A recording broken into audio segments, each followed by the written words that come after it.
Os filhos são herança do Senhor, Salmo 127. E é assim que eu começo hoje a nossa reflexão.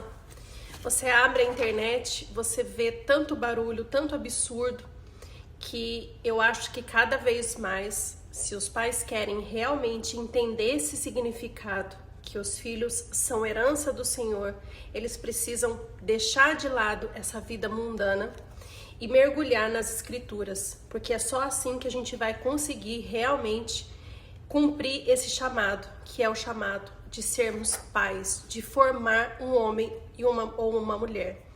Hoje eu queria falar com vocês sobre o domínio de si.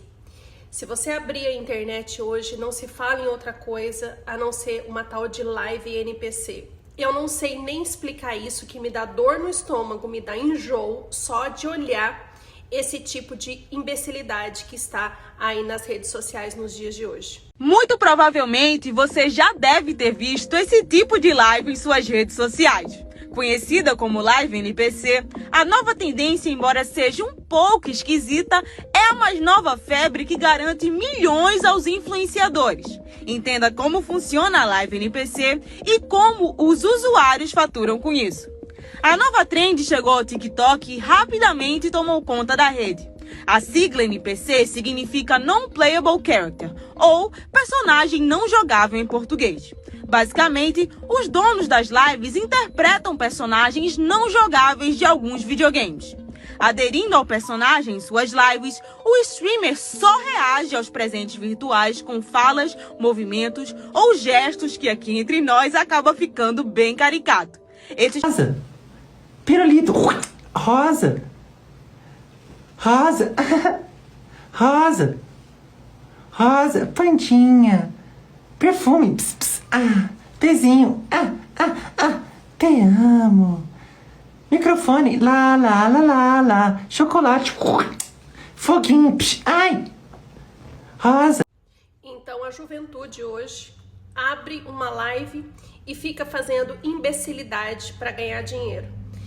É notável, é notório que isso é algo maligno, né? Que tenta aí tirar a identidade das nossas crianças, que tentam colocar futilidade, ao invés das crianças e adolescentes hoje estarem focados e se formar valores, princípios, estão aí cada vez mais infantilizados, imbecis, que ficam fazendo coisas ridículas na internet e passar vergonha.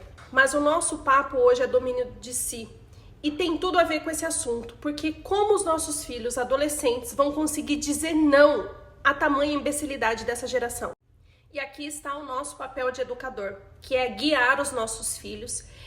As crianças, os adolescentes, elas ainda não têm total discernimento do bem, do mal. Elas não sabem direcionar suas vontades de fazer o certo, de fazer o errado. E está aqui um ponto de partida que eu acredito muito que é a nossa obrigação, a nossa responsabilidade. E é justamente nessa parte que é dominar os impulsos, controlar as paixões, dominar a curiosidade, que nós educadores, desde cedo, precisamos formar e guiar os nossos filhos para o caminho, plantar neles já desde muito cedo essa grande diferenciação. E aqui está um ponto que a educação cristã, ela entra em conflito com essas teorias modernas. Eu vou explicar com um post que eu vou colocar aqui da educação positiva.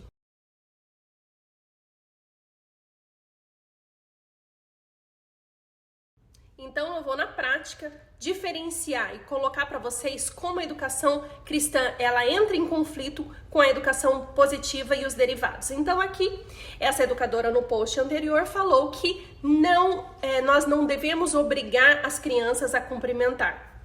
Pera aí. Sou uma mãe virtuosa, entendo que a humildade, a cortesia, a gentileza são virtudes e que a soberba é um pecado. Qual a minha postura? Quando eu chego nos lugares, eu que sou uma mulher virtuosa, faço questão de cumprimentar as pessoas que eu conheço, de olhar nos olhos, de falar, de se preocupar com o outro. Esse é o nosso papel de cristãs, de mulheres cristãs e os meus filhos estão vendo ali o meu exemplo. Então cabe a mim orientá-los que você precisa sim cumprimentar e deixar a soberba de lado e cultivar a virtude. Então, por isso que muitas vezes eu falo que essas teorias modernas, elas entram em conflito com a educação cristã, justamente porque eu estou vendo que o meu filho está praticando um pecado, está praticando ali uma má inclinação, ele tem uma má inclinação, todas as crianças têm de serem egoístas, por quê? Porque elas não sabem diferenciar o bem do mal, elas não sabem discernir o comportamento bom do comportamento mal, e cabe a nós pais, na hora de identificar esse tipo de comportamento, alertá-los e corrigi-los. A correção, ela é bíblica, ela faz parte. Ninguém aqui está falando para agir com violência, ninguém está falando para bater e ninguém está falando para agir com grosseria. Não, pelo contrário. Toda família que dentro do lar tem virtudes, nós vamos educar os nossos filhos com a virtude, com amor, com carinho e corrigir os nossos filhos da mesma forma, com amor e com muito carinho. E um outro problema que eu vejo muito grave é que essas teorias modernas usam de justificativas de que a educação tradicional, a educação cristã, é baseada com violência, com maus tratos, com gritaria, e não é. A verdadeira educação cristã é cultivada com virtudes, é formar os nossos filhos com virtudes.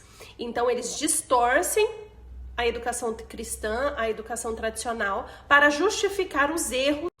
E para finalizar essa reflexão sobre a importância de educarmos os nossos filhos, formarmos os nossos filhos tendo a consciência que devemos dominar as nossas paixões, os nossos impulsos, eu vou continuar a leitura desse livro que eu comecei semana passada e vou ler um trechinho dele que fala assim: como explicar certos fracassos na educação? A primeira explicação é a própria natureza humana. Onde houver fraquezas humanas, não estranhemos fracassos morais. Outras causas cooperam. Apresenta-se mal o ideal, deforma-se o caminho da virtude e erra-se no método para canalizar as paixões. São várias outras esferas extraeducacionais que não auxiliam, até prejudicam. A sociedade, a imprensa, rádio, cinema, teatro, tudo com sua força indireta, mas poderosíssima, muito mais eficiente, em geral, do que a ação direta dos educadores.